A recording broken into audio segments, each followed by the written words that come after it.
Vemos ya tu pantalla. Listo, ¿se ve? Sí, sí se ve. Perfecto. Bueno, buenas noches, por supuesto. En primer lugar, muchísimas gracias por la invitación. Y ciertamente sí, es un acto de valentía, ¿ok? Estar delante de pues un auditorio lleno de patólogos, a pesar de que yo no soy patólogo, pero bueno, más allá de eso es importantísimo hacer un punto de honor a la participación de anatomía patológica y de hecho mi objetivo con esta investigación justamente es eso, es integrar en el manejo interdisciplinario de las enfermedades oncológicas y resaltar al patólogo, resaltar justamente esa capacidad que tiene el patólogo de podernos dar factores tanto predictivos como pronósticos y por supuesto nos van a permitir también guiar la mejor selección terapéutica para nuestros pacientes. Entonces, en vista de esto, se realizó el trabajo titulado como caracterización molecular del carcinoma urotelial músculo invasivo de vejiga. ¿Me escuchan bien? Perfecto, Ruby, se ¿Aló? escucha muy bien. Ok, buenísimo.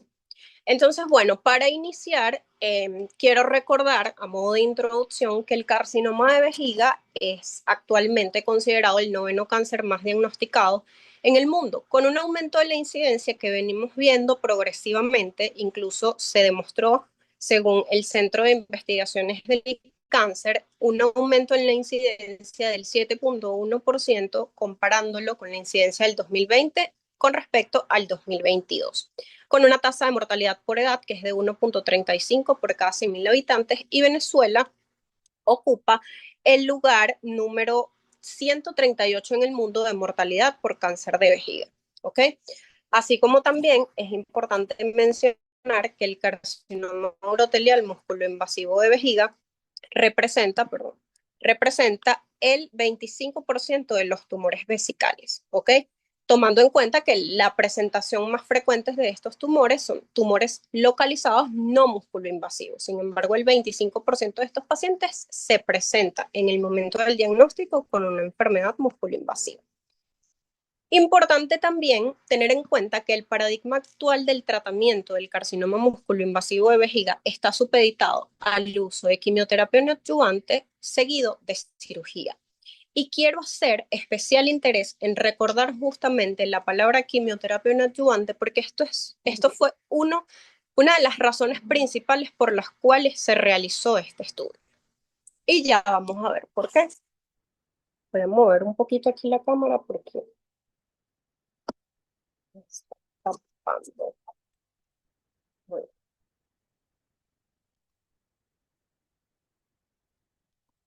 perfecto. Entonces, continuando, la subtipificación molecular de esta enfermedad clasifica los tumores en subtipos diferentes. Y de hecho, esto se hace porque se ha demostrado que los subtipos moleculares del carcinoma de vejiga, en similitud con otros tumores, por ejemplo la mama, describen o exhiben asociaciones diferentes con la respuesta al tratamiento y la supervivencia del paciente. Y es justamente esto lo que hace necesario poder clasificar molecularmente estos tumores para dirigir mucho más la terapia y poder seleccionar cada vez mejor los pacientes que son candidatos a uno u otro tratamiento. De forma introductoria, pues también mencionar algunas de las literaturas que están descritas actualmente. En el caso de Siller y colaboradores, ellos describieron un clasificador de subtipificación genómica que está basado en cuatro subtipos principales: los tumores luminales, los tumores basales, bajos en claudinas y luminales infiltrados. Existen muchísimos sistemas o clasificadores moleculares, ¿ok? ¿En qué coinciden? Que todos ellos, la mayoría, están basados en pruebas de secuenciación molecular, en técnicas de secuenciación, ¿ok? Y por supuesto, para nadie es un secreto que en nuestro país acceder a una firma genética completa o acceder a una de estas plataformas es un tanto limitado para la mayoría de la población debido a sus altos costos y además que pues esto también representa, digamos, una demora en los tiempos para obtener los resultados. Dan Ruhr y colaboradores también tienen su clasificador, de hecho fue el clasificador de la Universidad de Carolina del Norte, donde, bueno, este clasificador es un poco más sencillo porque lo hace en base a dos grandes subtipos, el tumor basal y el tumor luminal. En tercer lugar, tenemos el sistema de clasificación de Lendy Anderson, ¿ok? Em, que los describe en tumores luminales, tumores basales y tumores similares al P53.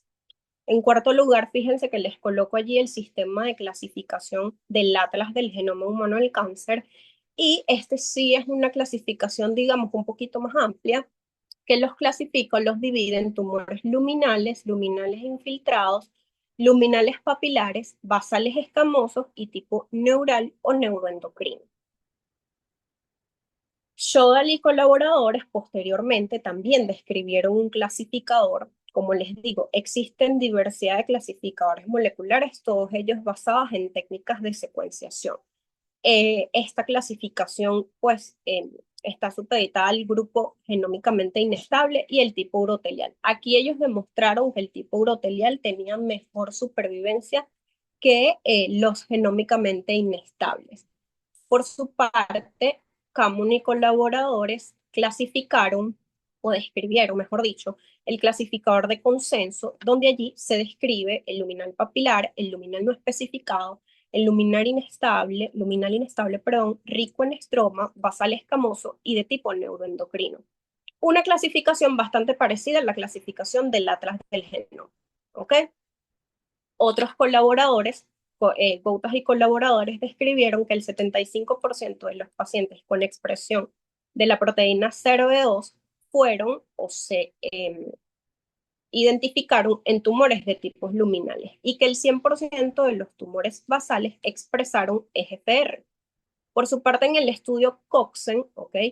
Ellos se dieron cuenta, identificaron que el 30.8% de los pacientes con tumores de tipos luminales habían presentado respuestas patológicas completas. Caso distinto con lo que pasa con los tumores luminales, ¿ok? Y esta tasa de supervivencia, esto generó un impacto positivo en tasas de supervivencia general. Fíjense que les coloco allí que estos pacientes con tumores basales que alcanzaron respuestas patológicas completas posteriores al uso de quimioterapia no adyuvante, generalmente basadas en platinos, fue del 90%, y esta supervivencia a los 5 años se reduce a un 17% y menos del 20% para pacientes que no alcanzan respuestas completas. Entonces, dos cosas importantes con respecto a la introducción. Uno, la mayoría de todos estos estudios que les acabo de mostrar o de estos autores describen ciertamente clasificaciones moleculares basados, perdón, en estudios de secuenciación. Dos, todos ellos también comparten o tienen en común que se logró demostrar que los tumores luminales se comportan totalmente distintos a los tumores basales. De hecho, tienen características pronósticas y predictivas distintas. Y es muy similar a lo que vemos en la mama, ¿ok? Los tumores luminales responden menos a las quimioterapias, ¿ok? Y las supervivencias, sin embargo, son más largas que las de los tumores luminales. Pero son esos pacientes con tumores, perdón, basales, que van a tener mayor probabilidad de responder a la quimioterapia, y esto a su vez impacta en un beneficio en supervivencia. Entonces, al menos para nosotros los clínicos, esos pacientes con tumores basales son, allí está el foco, son esos pacientes los que a través de la clasificación molecular nosotros debemos identificar, porque son ellos los que van a tener mayor probabilidad de responder al tratamiento, impactando de forma positiva en su supervivencia. De hecho, uno de estos estudios comparó supervivencias entre tumores luminales que recibían o no recibían quimioterapia antes de la cirugía, y las curvas estaban superpuestas, es decir, la supervivencia era exactamente igual con o sin quimioterapia, lo que demuestra una sensibilidad a la quimioterapia reducida en comparación con los tumores luminales. Yo sé que estoy siendo muy clínica, pero justamente esta es una de las razones que hace importante, y no solo importante, sino necesaria, clasificar molecularmente a los pacientes con tumores de vejiga. En cuanto al planteamiento del problema, pues bueno, como ya les había mencionado, son tumores heterogéneos con comportamientos clínicos distintos. De hecho, en las muestras de vejiga se ha logrado identificar que existen las muestras del carcinoma de vejiga, por supuesto. Se ha logrado identificar que este tumor tiene gran variedad de alteraciones genéticas y transcriptómicas importantes. La quimioterapia neoadyuvante, como les comenté, confiere un beneficio absoluto del 5 a 10% en la supervivencia general, pero fíjense que hay una reducción del riesgo de muerte del 67% aproximadamente, con una P que es estadísticamente significativa.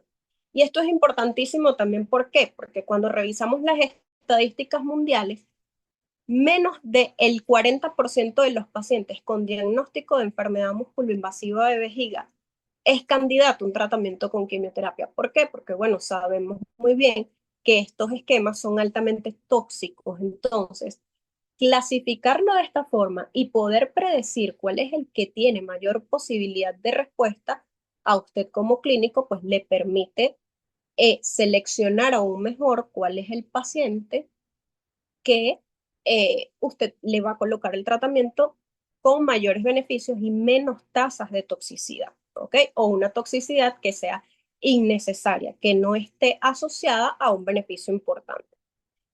Como les había comentado también, uno de los problemas actualmente en nuestro país es que en la práctica clínica el acceso a una firma genética con un perfil de transcriptoma completo o una plataforma genómica implica costos muy elevados, que son muy pocos los pacientes los que tienen acceso de manera habitual a este sistema, ¿ok? Y actualmente tampoco en nuestro país existe un sistema de clasificación molecular que esté estandarizado para el carcinoma urotelial músculo invasivo de vejiga. En mis sueños, y espero que en algunos años podamos tenerlo como un estándar y como norma, así como lo hacemos en mama, ¿ok? En cuanto a la importancia de esta investigación, por supuesto, la subtipificación molecular es beneficiosa, como ya les dije, tanto a nivel pronóstico como a nivel predictivo para los pacientes que van a recibir tratamiento neoadyuvante. Y la tipificación molecular mediante marcadores inmunológicos, inmunistoquímicos, perdón, se considera una alternativa. Y una alternativa que es viable para esos pacientes que no tienen el acceso a una plataforma genómica, impactando entonces o estando asociado a menos costos y menos tiempo, ¿ok? Para el reporte de los resultados. Importantísimo, pues, recordar una y otra vez las implicaciones pronósticas y predictivas que tiene la tipificación molecular del carcinoma de vejiga. En cuanto al objetivo general, pues se planteó caracterizar el carcinoma urotelial musculoinvasivo de vejiga en subtipos moleculares mediante marcadores inmunohistoquímicos. En relación a los objetivos específicos, pues en primer lugar nos planteamos el objetivo de evaluar la frecuencia de los diferentes subtipos moleculares de esta enfermedad mediante marcadores inmunohistoquímicos. Dos, describir los subtipos histológicos que están asociados a los diferentes grupos moleculares. Tres, determinar la asociación que pudiera existir entre los grupos moleculares con la expresión del CERD2, el EGFR y el P53. Y por supuesto, describir la respuesta clínica y supervivencia de los subtipos moleculares. Este estudio se realizó en el Servicio de Anatomía Patológica del Centro Médico Docente La Trinidad, ubicado en Caracas, Venezuela, en el periodo comprendido desde el 1 de enero del 2013 hasta el 31 de diciembre del 2022. En relación a la metodología de este estudio, pues se planteó un ensayo piloto en nuestro país de estudio, fue un estudio de corte transversal retrospectivo, descriptivo, observacional y asociativo. La población estuvo conformada por 15 pacientes con diagnóstico de carcinoma urotelial músculo invasivo de vejiga que contaban con bloques y láminas en el servicio de anatomía patológica del centro antes mencionado. Sin embargo, la muestra estuvo constituida por 14 pacientes, ya que uno de ellos no cumplía con todos los criterios de inclusión para el estudio. En relación a los criterios de inclusión, en este estudio se incluyeron pacientes con diagnóstico histológico de carcinoma urotelial músculo invasivo de vejiga con muestras histológicas que contaran con bloques de parafina. Se excluyeron aquellos pacientes con carcinoma urotelial no músculo invasivo, bloques de parafina con tejido insuficiente o necrótico, y pacientes con subtipo molecular mixto, es decir, aquellos pacientes que tenían expresión positiva de la citoqueratina 5 y 6, así como también expresión positiva del GATA3. ¿Okay? En cuanto al análisis estadístico, se hizo a través de bases de datos en Excel con realización de distribución de tablas de distribución de frecuencias. Y el procedimiento clínico, pues se hizo la evaluación inicial histopatológica de las láminas teñidas con hematocilina y eosina, y se utilizó un panel de marcadores inmunistoquímicos caracterizados por citoqueratina 5,6, GATA3, P53, CERV2 y EGFR. Los casos se clasificaron según el perfil de inmunotinción en subtipos luminales y subtipos basales, ¿ok? Muy parecido al sistema de clasificación de la Universidad de Carolina del Norte. No nos complicamos, digamos, tanto la vida, ¿ok? Siguiendo el método de estratificación descrito por Choi y colaboradores. Estos tumores se clasificaron o se identificaron como tumores luminales, tumores basales, perdón, aquellos que tenían expresión positiva de citoqueratina 5,6 y negativos para GATA3. Y los tumores luminales, aquellos negativos para citoqueratina 5,6 y positivos para la inmunotinción del marcador GATA3. El subtipo P53, CERV2 y EGFR de los casos se asignó según el patrón de inmunotensión independientemente del subtipo molecular. Entonces, fíjense los resultados. ¿Qué observamos nosotros? En cuanto a la primera gráfica que ven aquí, hace referencia a la frecuencia de los subtipos moleculares de los pacientes. Del 100% de los pacientes, es decir, de los 14 pacientes evaluados, el 79% de la muestra estuvo constituida por tumores luminales en el 79%, versus el 21% para tumores basales. En relación a los subtipos histológicos, podemos observar en la gráfica que el 58% estuvo constituido por tumores de tipo convencional, el 14% se identificó un subtipo de células claras, así como también subtipo glandular, 7% subtipos micropapilar y otro 7% para una muestra donde se evidenció o se identificó diferenciación escamosa. En relación a la expresión del CERV2, fíjense que el 71% de las muestras fue negativo, ¿ok? Y el 21% fue positivo. Ya posteriormente vamos a ver la relación entre la expresión del CERV2 según los subtipos moleculares. La gráfica número 4 podemos ver que para la expresión del EGFR fue exactamente igual, 50% positiva y 50% negativa. En relación al P53, el 43% de las muestras evaluadas estuvo constituido por muestras con P53 no mutadas, perdón, y el 57% presentó P53 mutadas. Ahora bien, cuando evaluamos la asociación de la expresión del CERV2 según el subtipo molecular, podemos observar que en los tumores luminales el 18% presentó expresión positiva del CERV2 versus los tumores basales en los cuales el 67% tuvo expresión negativa y 33% tuvo expresión positiva. Por supuesto, por el tamaño de la muestra no se describió asociación estadísticamente significativa entre las variables.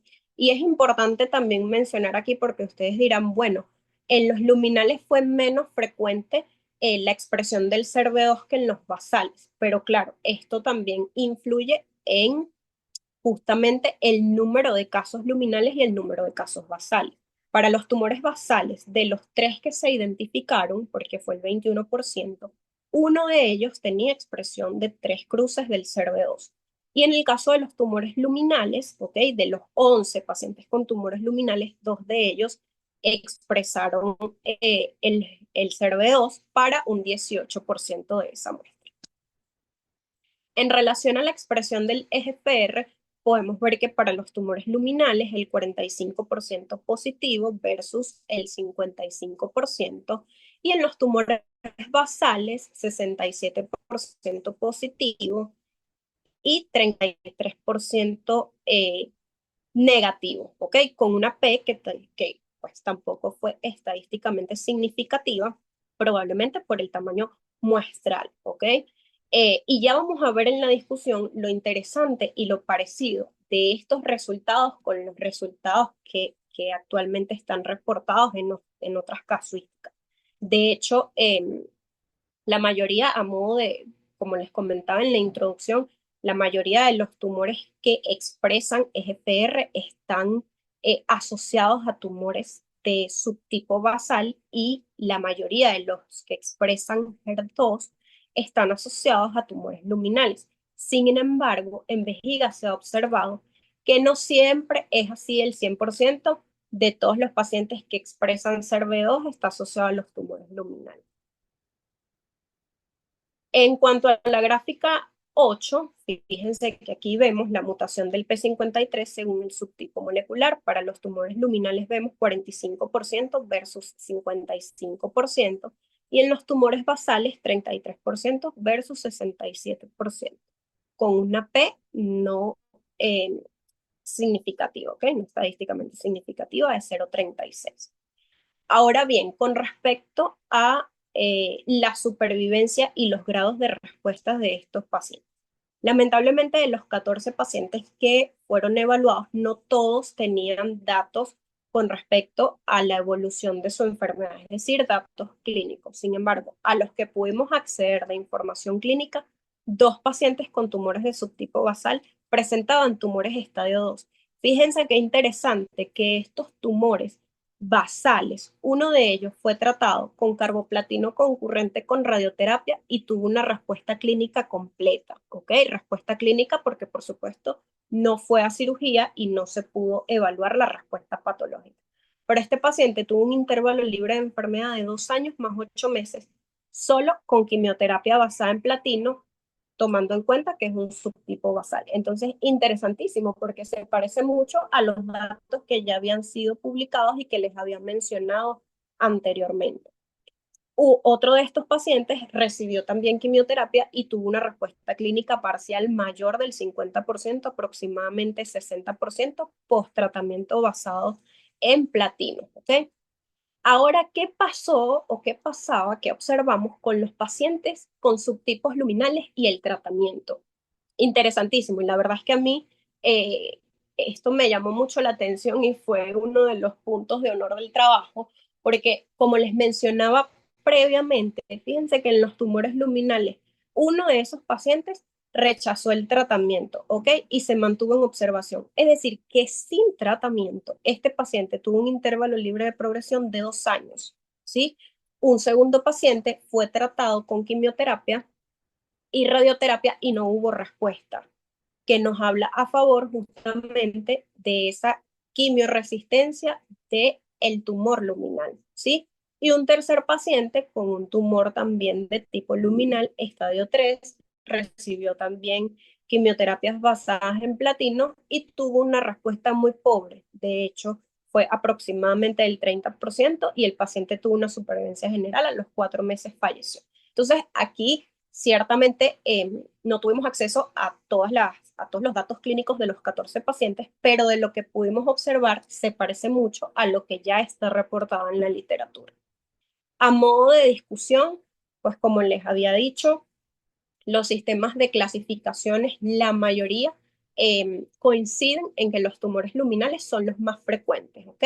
Y en segundo lugar, los tumores basales. De hecho, los tumores luminales se registran en más del 50% de todas las revisiones que ustedes hagan, la mayoría.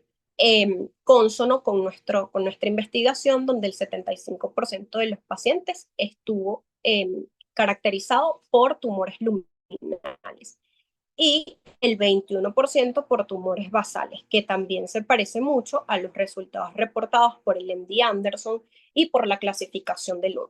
Así como también fíjese que Hellal y colaboradores, identificaron tumores basales en el 37% de su muestra, nosotros en el 21%, pero interesante porque la expresión del CERV2 en el 75% se asoció a tumores luminales. El EGFR en el 100% de los pacientes se expresó, estuvo asociado a tumores basales. Pero también hubo un estudio que no se los coloco aquí realmente, pero porque no tenía como que porcentajes bien establecidos, pero ellos también identificaron expresión del CERV2 en tumores basales, que era justamente una de los hallazgos que a mí también me llamó mucho la atención, la expresión del CERV2 en tumores basales. Está descrito en otros estudios, ¿ok?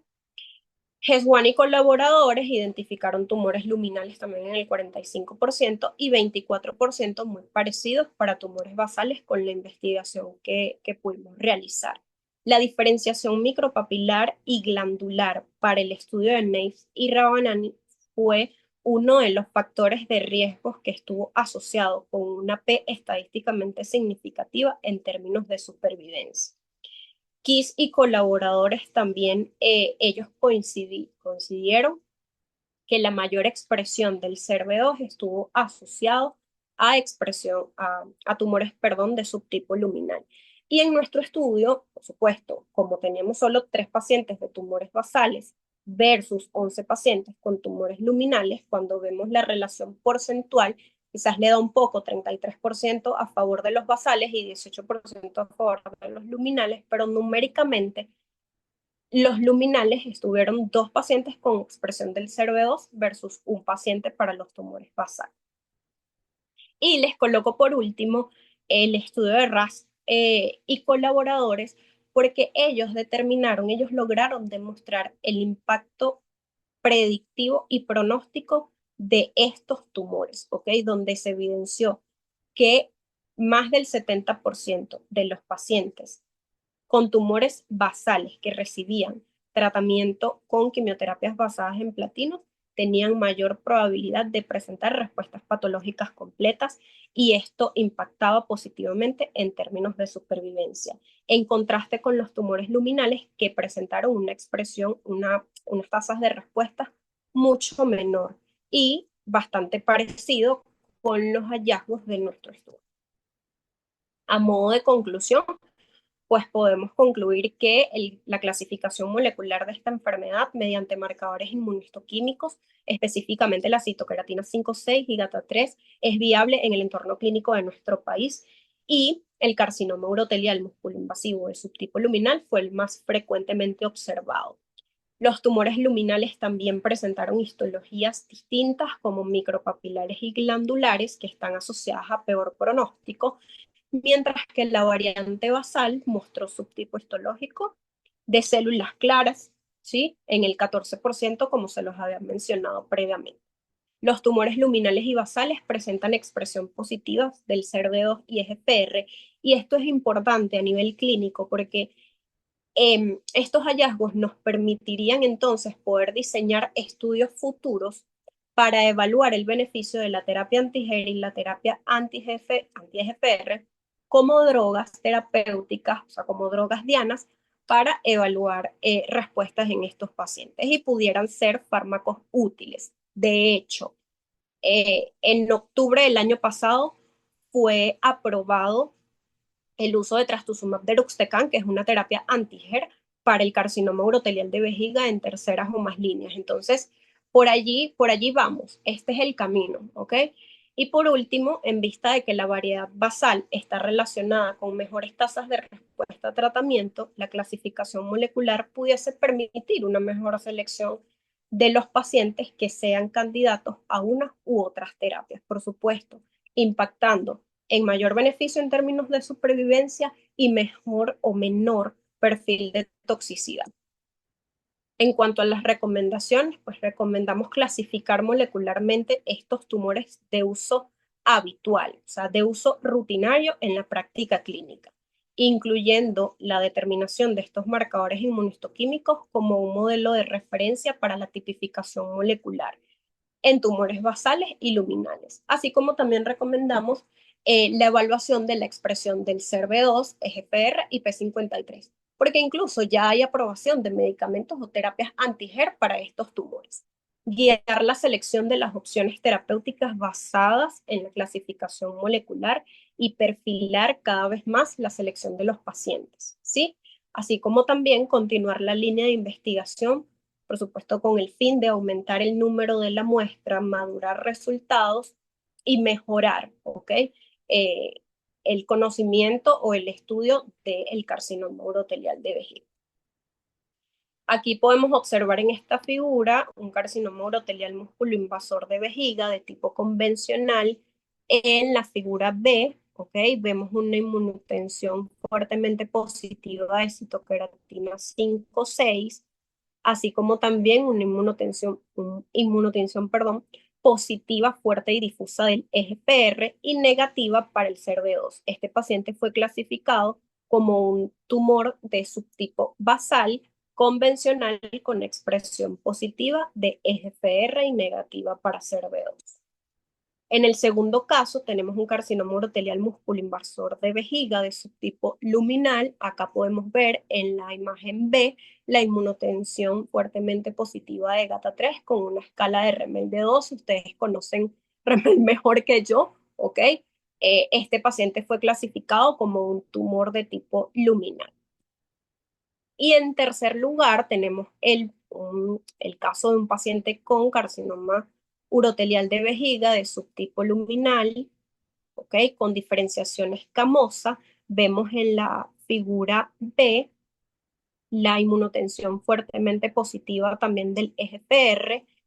En la C podemos evidenciar la tinción también de 3 cruces positivas para el CERV2 y una coloración citoplasmática, una tinción citoplasmática aberrante para el P53. Este paciente fue concluido como un carcinoma urotelial músculo invasor de vejiga de subtipo luminal, CERV2 positivo, EGFR positivo, P53 mutado. Pues bueno, a todos por su atención, muchísimas gracias. Yo espero que empecemos a integrar el manejo de estos pacientes, recordando y resaltando la participación importantísima que tiene el patólogo para estas enfermedades y sobre todo para permitirnos a nosotros poder seleccionar mejor y tomar mejores decisiones. Yo creo que este es el inicio para poder estandarizar una clasificación molecular de estos tumores que, bueno, es el camino. Esto ya se está haciendo en el mundo y nosotros no tenemos por qué ser distintos. Muchísimas gracias. Rudy, de verdad quiero felicitarte por este trabajo tan bonito, muy interesante, muy bien llevado. La verdad que te felicito primero por querer hacer un trabajo. Para los que entraron tarde, no saben que Rudy es internista, ya no es patólogo. Estaba haciendo el fellow de patología de oncología urológica y pues quiso o seleccionó este tema para su fellow, el trabajo final de su fellow. Y la verdad que me pareció genial. María Elena, te felicito que fuiste su tutora. Y además esta foto del Centro Médico Center de la Trinidad está hermosa. No sé si quiere, si hay preguntas y si María Elena quiere decir algo. Bueno, como yo le había dicho a Rudy el día de la presentación de su trabajo, la vuelvo a felicitar porque, bueno, es nuestra oncólogo cuasi patólogo y que me gusta mucho además que ella tuvo la oportunidad de ponerse en nuestros zapatos, en nuestra silla y ver cómo nosotros hacemos nuestro trabajo. Eso es importante porque nos permite entender un poquito el rol de cada quien, así como yo entendí sobre las terapias y la importancia del diagnóstico que estamos haciendo y de cómo lo estamos haciendo. Bueno, además, la idea de que este trabajo se presentara aquí en estas reuniones era precisamente poder hacer que los patólogos entendieran que todas estas clasificaciones nuevas existen, se pueden aplicar en nuestro medio, son factibles y además algunas veces son más conocidas por los oncólogos que por nosotros. Entonces, la clasificación molecular nos está llevando, nos está arrasando como una marea y nosotros tenemos que montarnos allí en la barca, ¿no? Y ir remando. Entonces, bueno, espero que les haya gustado y que de ahora en adelante sea para la utilidad práctica clínica. Veo que el doctor Bianchi dice por acá que tiene una pregunta. Doctor, si quiere, desactive su micrófono y nos pregunta. Sí, buenas tardes, ¿me escuchan? Sí, ¿cómo no? Ok, bueno, este, de, de igual manera quiero felicitar a la doctora por su exposición, por su interés también en la patología. Este, necesitamos que más oncólogos o más clínicos entiendan el trabajo del patólogo, ¿verdad? Para la atención del médico. Eh, nada más una observación y una pregunta. Sería interesante ampliar el número de casos para tener digamos, una mayor validez estadística, ¿no? No sé si se han planteado eso, me imagino que sí. El trabajo está muy bueno y, y bueno, enfatiza digamos, el poder de la inmunistoquímica en digamos, en la determinación de estos grupos moleculares que de otra manera habría que hacerlo por método de secuenciación, cosa que no está disponible para muchos pacientes, pero la inmunohistoquímica sí está más a la mano y la técnica está más difundida. Y la pregunta que a lo mejor María Elena me la va a contestar es en cuanto a al HER2, los casos HER2 positivos tomaron en cuenta la intensidad de la reacción, como se hace en mama, o eso no está planteado hoy. Bueno, doctor, sí, efectivamente, aunque no se está haciendo como una investigación formal, todos los casos que recibimos en la actualidad de Arzube vienen con solicitud de hacer la caracterización molecular o su aproximación, ¿no? Y bueno, pensamos que quizás podría ser un estudio prospectivo que diera continuidad a este que ya comenzamos. Eso para responder su primera pregunta. Y la segunda, si para el HER2 utilizamos el mismo sistema que se aplica para mama. Cero cruces, una, dos y tres cruces. Y la misma intensidad se clasificó en positivo, negativo o dudoso, ¿no? Afortunadamente no tuvimos los casos donde es dos cruces que requieren FISH para poder hacerle el diagnóstico final. Porque si no, también fuera necesario hacerlo para poder igual darle positividad o negatividad al mismo. Ok, bueno, muchas gracias y felicitaciones Gracias, Gracias, por doctor. ese excelente trabajo. Y Justamente para eso estamos presentándolo, para aumentar la muestra, para incluirnos todos en este quehacer diario ahora de la clasificación del tumor de vejiga. Excelente y gracias por mostrarlo, porque mira, A uno, ustedes. la verdad que me llamaba la atención en cuanto al volumen de la muestra. Claro, yo sé que de los criterios de inclusión es que estuvieran los bloques de parafina en el laboratorio y muchas veces, bueno, como todos sabemos, los bloques van y vienen de laboratorio en laboratorio y de prueba en prueba. Pero me llamaba la atención que la muestra era pequeña para un periodo largo y de una patología que no es tan infrecuente. O sea, los carcinomas de vejiga y músculo invasivo lo vemos pues con cierta regularidad y que fueran solamente 14 casos me parecía poco. Sí, bueno, de hecho, dentro de los porcentajes de presentación de carcinomas musculoinvasivos de vejiga son del 20 al 25%. Sin embargo, cuando revisamos la casuística incluso de la clínica, recordando que estos pacientes, pues, inicialmente llegan y son captados por el urólogo, ¿ok? Que es el que toma realmente la muestra. Muchas de estas patologías, quizás con un estudio multicéntrico pueda aumentar esa muestra, porque no todas las muestras quizás fueron al laboratorio del Centro Médico Docente La Trinidad. Entonces ahí podemos quizás tener fugas de un número que pueda aumentar este resultado, pero también en su mayoría las muestras eran de tumores no musculoinvasivos, que es lo más frecuente. De hecho, el 80% o un poco más de todas las muestras que se revisaron eran de tumores no musculoinvasivos. De hecho, acabo de leer una pregunta en el chat de que sí, justamente esto se aplica solo a carcinomas musculoinvasivos de vejiga. Y realmente no, ya está, ya está haciéndose la clasificación molecular en tumores no musculoinvasivos también y está estudiándose la asociación de la respuesta a las terapias intravesicales con BCG, que es normalmente uno de los tratamientos más usados en este caso, según el subtipo molecular. Entonces sí se está haciendo también en carcinomas no musculoinvasivos, solo que los factores predictivos y pronósticos todavía no están bien demostrados en la enfermedad no musculoinvasiva. Y también, bueno, para aclarar un poquito también el tema de los casos, ¿no? Que se perdieron. Algunos de los casos que hemos seleccionado, bueno, como ustedes saben, sí, esos tumores tienen muchísima necrosis y cuando la muestra era pequeña y extensamente necrótica, tuvimos que sacarlos, ¿no? También hubo algunos casos donde los pacientes tenían tumores sincrónicos.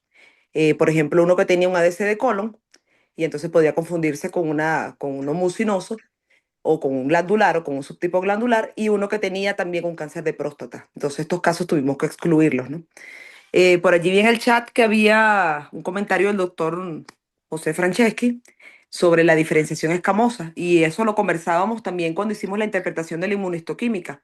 En los casos que son convencionales pero con diferenciación escamosa, que es un subtipo conocido por la OMS, la citocreatina 5,6 siempre va a marcar en la diferenciación escamosa. Claro. Entonces hay que ser muy acucioso en que eso no le da una clasificación diferente.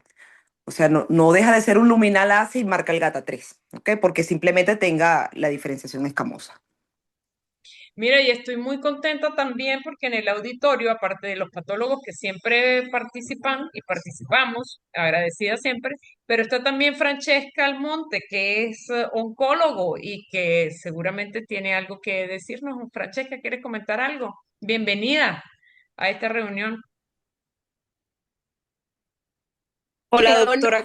¿Cómo está? No, el honor mío de escuchar a la excelentísima doctora Rudy Daniel y escuchar toda su disertación y escucharlo a todos ustedes. No, me fascinan estos espacios. De verdad, siempre todo lo que sube y bueno, todos los aprendizajes y como siempre, no es lo mismo trabajar o estar en grupo que trabajar en equipo completo, porque es cuando uno se da cuenta de que el manejo multidisciplinario de verdad tiene mayor impacto en el paciente. Bueno, esperamos que sigas acompañándonos en las siguientes charlas. Ya envié ese link a todo el mundo, doctora. Buenísimo. Gracias, Francesca. No, no, usted, doctora. Bueno, si no hay más preguntas, pues feliz de haber iniciado ahora en el 2025 ya este nuevo grupo de charlas y nos vemos entonces cada 15 días por acá mismo. Ok, bueno, Ok, buenas noches. buenas noches. Muchísimas gracias. Noches.